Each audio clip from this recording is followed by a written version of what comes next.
informasi bahwa hari ini hari Sabtu tanggal 11 September 2021 jam 12.00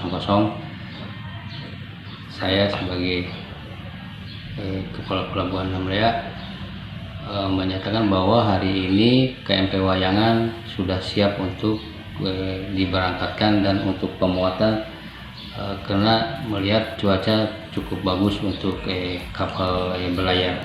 Itu info untuk semua pemakai jasa yang ingin menggunakan KMP Wayangan. Hari ini Wayangan siap beroperasi dan diberangkatkan jam 20.00 atau jam 8 malam.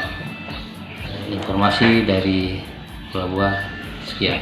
Iya Pak, terkait dengan pelabuhan penyeberangan yang dari Ambon juga akan beraktivitas mulai sebentar ini Pak? Iya sama, berarti kita di Ambon jalan, Namrea juga jalan.